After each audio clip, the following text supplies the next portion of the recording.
Welcome back to my channel. Today I'm updating my bullet journal and just doing kind of a spring update in my bullet journal. I'm going to be creating my calendar for April, also changing up the way that I create my calendars in my bullet journal. I also have to make a new habit tracker for April as well. And then I'm also going to be adding a few new pages to my bullet journal. And also I'm going to be adding some new things to my bullet journal cover as well. Alright, there's a lot to accomplish in this video, so let's get started.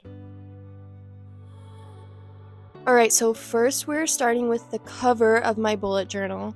I really wanted to have the text that said bullet journal on the front cover, so I printed out a bunch of different fonts, and I really liked this light green color. I thought it went really well with my color scheme on my bullet journal, so I just printed out a bunch of different texts that I liked so that I could figure out which one I liked best.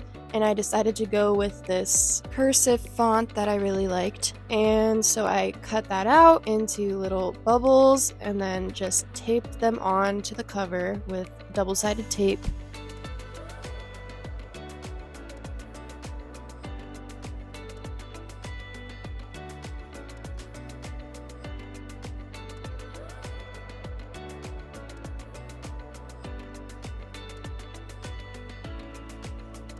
And I also wanted to add some little gems to the cover. I totally forgot to film this until several days later, so you don't see this in the rest of the footage in this video because I filmed it days later.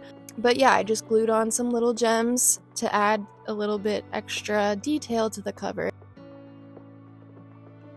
Now we're moving on to the April calendar. This was a lot of measuring and counting out spaces. I actually practiced making the calendar on some scrap grid paper before I did this because I wanted to make sure that I got all the measurements correct, because I used to not really measure out too much. I measured out a little bit before, but I didn't do it exact. I didn't have exact measurements. I just kind of made sure that everything lined up. But now I want it to look more just neater, so I wanted to have actual measurements. I did 7 by 7 for every little grid. Even though I practiced and measured everything out beforehand, I still somehow messed up on the right side of the calendar. I made it too tall and forgot to leave space at the top for writing the days of the week, so I kind of just had to squish those in, and they didn't line up with the left side either, so I was kind of upset about that, but I'll remember that for May's calendar at least. So I guess I'm just gonna have to go with this one being a practice for the new calendar template. And I also added a little section on the side for notes and events because I tend to have extra things throughout the month that I want to make note of, or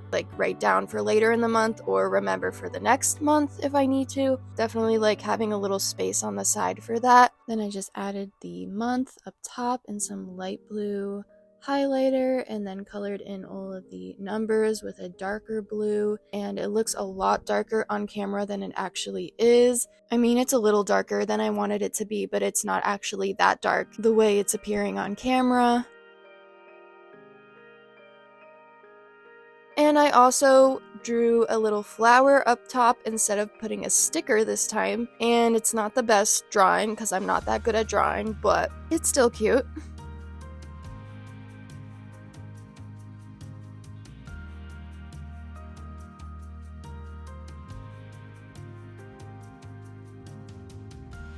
Next, we're moving on to the April habit tracker. I've been doing the same habit tracker for the first 3 months of this year by doing the little ivy that I did in my first bullet journal video. I've been doing that same habit tracker for January, February, and March. So for April, I wanted to try something different, so I came up with these little rain clouds. I did search some ideas on Pinterest, but I wasn't really liking any of them, so I just kind of came up with this idea on my own. I just drew some little clouds and then made enough raindrops for 30 days in the month for every single cloud, and it did get a little cramped. It's not my favorite, but it does still look good-ish. It looks okay. I mean, I don't hate it, but I don't love it, but it does work for April.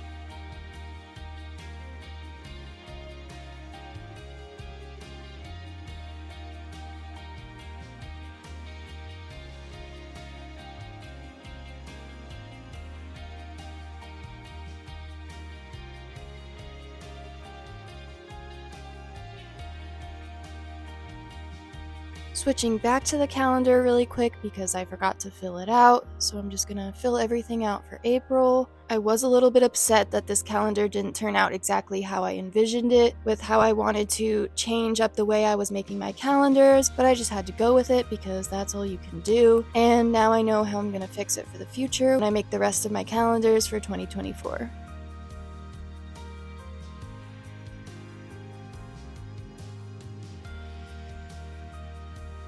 Next, we're moving on to the new pages that I'm adding to my bullet journal. This first page that I'm making is for my cleaning routines. I kind of just decided that I wanted to have all of my routines on a page in my bullet journal so that it would be easier for me to look at my different routines, and it kind of helps me keep track of everything a little bit better. This page kind of turned out a little bit sloppy because my ruler was not cooperating and lines were coming out a little bit crooked, and also the light green highlighter that I used didn't come out very dark, came out really light, and then I tried to darken it up and it just kind of bled. But you know, as I said before, you just gotta go with it.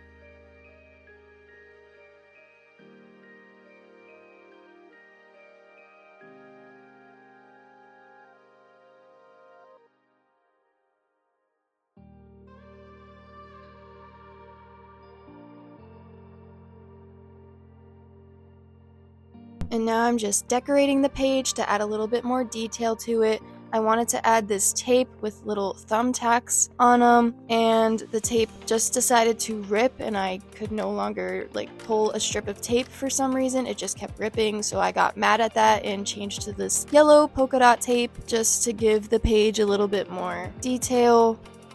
And the next new page that I'm adding to my bullet journal is a bill tracker. This will definitely help me be able to keep track of all my bills because they'll all be on this one page now. And whenever I get something new that I need to add, I can just simply add it to the page and all of my bills will just be kept track on this page. So I just made a column for all of my bills and then a column for the due date that they're due on, and then I made a column for the amount, and then each month of the year gets its own column, and then whenever I pay a bill I can highlight a little mark next to that specific bill, and I'll be able to keep track of what bills are paid and which ones are not. And yeah, a really easy way to keep track of your bills and make sure you paid them.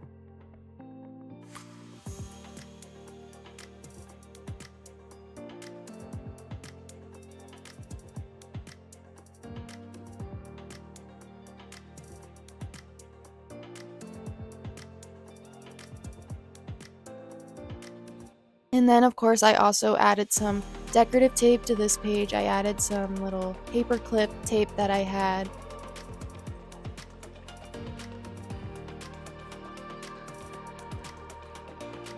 And now I'm just going through my bullet journal and showing you all the new pages I created. My cleaning schedule.